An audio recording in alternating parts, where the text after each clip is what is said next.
There was a time when no date existed, no month, no year, not even a single hour, and yet ancient humans knew exactly when to plant, when to fight, and when to pray. How? The answer has been hiding in plain sight for thousands of years, and by the end of this video, the way you look at time will never be the same. Most people assume January 1st, year 0001, was the beginning of time. It wasn't. It was simply the day humans decided to label time. Time itself had already been flowing, silently, endlessly, for thousands of years before that single date. So the real question is, what were people using before that? They looked up. The sky was their clock. The moon changed shape every single night, from a razor-thin crescent to a full glowing circle, then slowly fading back into darkness. One complete cycle took about 29 days. That pattern became the world's very first calendar, the lunar calendar.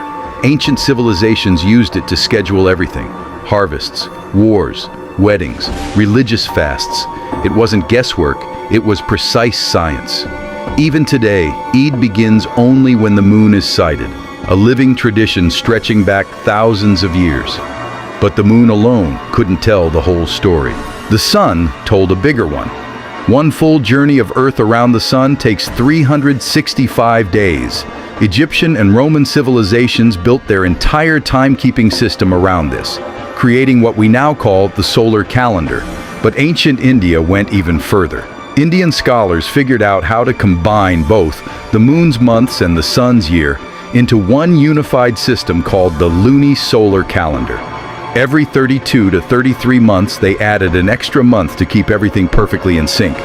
You still see this system alive today, in Diwali, Holi, and Buddha Purnima, all calculated by the moon and sun together, just as they were thousands of years ago. But here's where it gets truly remarkable. How did ancient people physically track all of this? With no paper, no tools, no technology? Stone. They placed massive stones in precise positions so that sunlight would fall on exact spots at exact times of the year. The most famous example, Stonehenge, in England. Every year on June 21st, the sun rises perfectly through the center of those stones. On December 21st, it sets in the exact same spot. A 2022 study confirmed that each stone marks a specific day or week, functioning exactly like a page in a modern calendar. And halfway across the world, in India, the Konark Sun Temple worked the same way. Its stone chariot has 12 wheels, one for each month. Each wheel has 8 spokes, marking the 8 time periods of the day. When sunlight struck those spokes, people could read the time like a clock. No phones, no clocks, just stone, sunlight, and extraordinary human intelligence. Then came Julius Caesar. In 46 BC, Caesar realized Rome's calendar had completely fallen apart. Festivals were happening in the wrong seasons. Harvests were mistimed, so he rebuilt it from scratch, introducing the Julian calendar. 365 days a year, with a leap year every 4 years, starting on January 1st, year 1. But even that wasn't perfect. The Julian calendar miscalculated Earth's orbit by just 11 minutes per year. Tiny. But over 1,500 years, that small error grew into a 10-day mistake.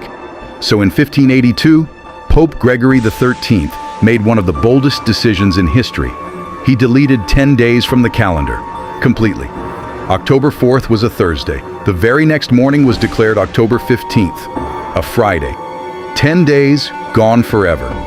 That corrected system became the Gregorian calendar, the exact calendar you use on your phone today. So why 365 days?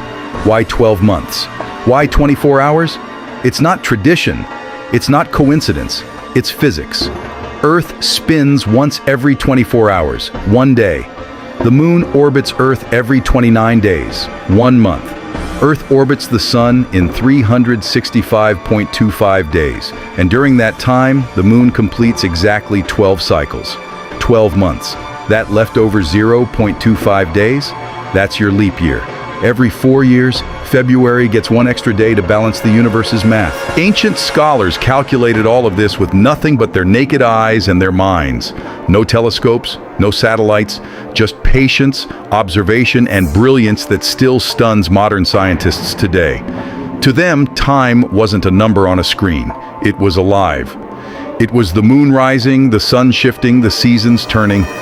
They didn't just measure time, they felt it. We've since reduced all of that to a date on our phones. But the next time you glance at today's date, remember, behind those simple numbers hides thousands of years of human curiosity, sacrifice, and wonder.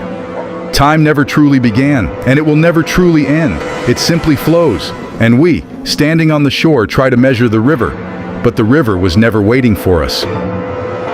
If this video made you see time differently, hit like, leave a comment, and subscribe. I'll see you in the next one.